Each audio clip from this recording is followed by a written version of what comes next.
उसका प्रेम भाव से उसको बोलना है, आदर सत्कार करना है, ठीक है। तब आपके बाएं भाग में बोलिए स्वीकार है, बोलिए हैं स्वीकार है, काश के बोलिए, सब कुछ सुनेगा। दो अच्छा तो ए पीछे वाला का पीछे क्या बोले देखिए यहाँ गौर गणेश फिर लो, रखिए गौर गणेश पर, रखिए वहाँ, रखिए वहाँ। दूसरा वचन है हव प्रदानम प्रीतस्य कवि प्रदानम प्रीत बामामि तदा तुयम जगदाम कन्याम वचनम द्वितीयम। दूसरा वचन सुन लीजिए, हे कांत अरे कितना हे कांतम, यदि आप हव प्रदान से देवताओं को और कव्य प्रदान से पितरों को तृप्त करते हैं तो मैं आपके बाएं भाग पितर किसको कहा जाता है? पितरों किसको कहते हैं? जो आपका दादा डेट कर गया, ठीक है, आपका दादा परदादा डेट कर गया, उसको बोला जाता है पितर, ठीक है। उसको साल भर में एक बार पूजा किया जाता है, जो भी बनता है, जैसे जले लोग देता है, बहुत पितर पक्ष चढ़ता है तो लोग नदी में जल देता है दादा परदादा के नाम से, या कोई भोग उसके नाम से भोगे देता है, या घर में कोई पूजा पाठ होता है तो उसके नाम से थोड़ा सा चढ़ाता है, ठीक है, पितर लोग। तब जब ऐसा आप कीजिएगा तब आपको बाएं भाग में आएंगे। बोलिए स्वीकार है। दो दूसरा वचन हुआ, तीसरा वचन सुन लीजिए, ओम कुटुंब रक्षा वर्णम यदि तत्वं प्रजा पशूनां परिपालन च बामांगि तदा तुयम जगदाम कन्याम वचनम तृतीयम। तीसरा वचन सुन लीजिए, हे कांतम, यदि आप कुटुंब की रक्षा तथा भरण पोषण करें और गौ महिष आदि पशु रखें और उसका पालन करें तो मैं बाएं भाग में आए। अगर आपके घर कोई कुटुंब या परिवार आता है, कुटुंब समझ रहे हैं, कुटुंब किसको कहते हैं? परिवार, जैसे मामू हो गए, नाना हो गए, या फुआ हो गए, फूफा आ गए, कोई भी परिवार सदस्य आए आपके घर पे, तो उनके साथ आपको कटु वचन नहीं बोलना है, मैंने डांट के नहीं बोलना है, या जवाब तरफ मुँह बराबरी नहीं करना है। उनको आदर के साथ घर ले जाना है, जो भी आपके से बन सके उनको खिलाना पिलाना है, आदर के साथ उनको वापस के मने भेजना है, ठीक है। ये नहीं कि ऐठाना है कि कहला आगे तोरा बोलियो हर, कहला हमरा घर ने तोरा न्योता दिलियो हर, इस तरह से आवाज़ नहीं निकालना है, ठीक है। एकदम मधुर भाव से बैठाना है, बढ़िया से, जो भी आपके पास है, बिस्तर है या खटिया है, कुछ भी आदर से बैठाना है, उनको पानी पिलाना है आदर से, और आदर के साथ उनके से बात करना है, ठीक है। तब आपके बाएं भाग में बोले स्वीकार है। आगे बढ़िए, चौथा वचन है, दीजिए, अच्छा दीजिए। आय व्यम धन धान आदि दृष्टाम निवेशितम गृहणाम बाहुनि तदम तदम तुदयम भाषणम कन्या वचनम चतुर्थकम।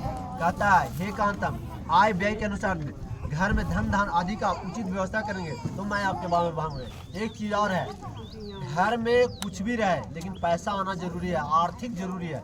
आर्थिक अगर नहीं रहता है तो किसी का मन बदल जाता है। आर्थिक होना जरूरी है, घर चलाने के लिए पैसा जरूरी है, ठीक है, घर चलाने के लिए पैसा जरूरी है। तो आपको इतना कम से कम धन कमाना है कि आपके परिवार सुखी संपन्न से चल सके, अच्छा से चल सके, चाहे दुख हो या सुख हो, दोनों में दुख या सुख हो, इतना धन उपार्जन करना है, इतना धन कमाना है कि दोनों आराम से रह सके।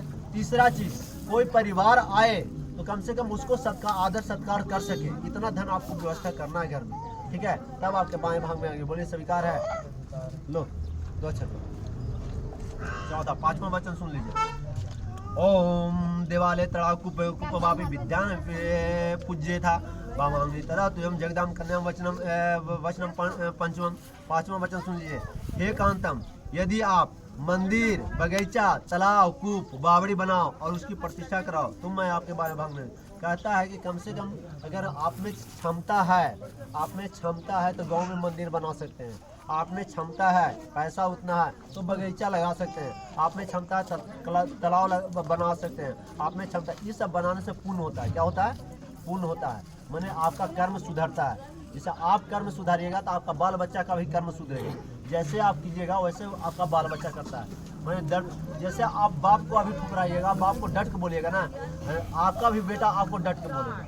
मैंने जैसा आप कीजिएगा कर्म वैसा आपका प्रभाव पड़ता है। तो वही कहा गया है कि आपके पास कम से कम अगर वैसा है तो आप मंदिर बना सकते हैं, बगीचा लगा सकते हैं, उतना क्षमता है तो कर सकते हैं। तब आपके बाएं भाग में आएंगे। बोलिए स्वीकार है।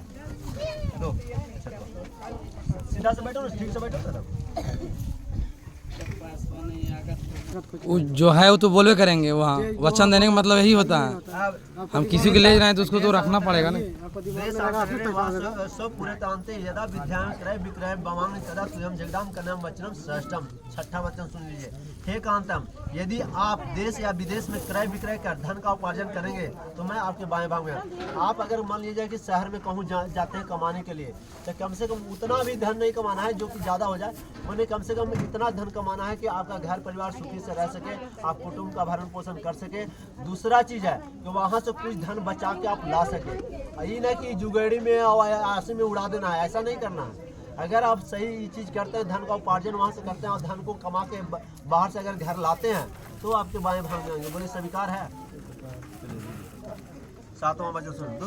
अच्छा वचन सुन लीजिए। कहता है न सेवनिया पर किया जाया काले त्वम भवदो भवानी इमिति नीति बावांगनी तदा तुयम भाषण कन्यम पचनम च सतमम।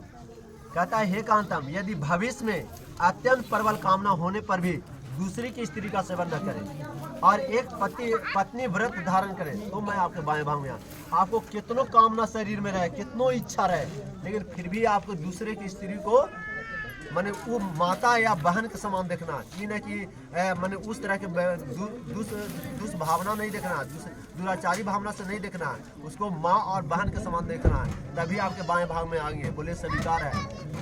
नहीं तो ऐसा नहीं करना है कि दूसरे की स्त्री पर मोहित होकर चला जाना, वैसा नहीं करना है। वो भी है यहाँ पे। अब हो गया ये लड़का के लिए, अब लड़की के लिए है वचन। ठीक है, अब आप अच्छत लीजिए, अभी स्वीकार करेंगे।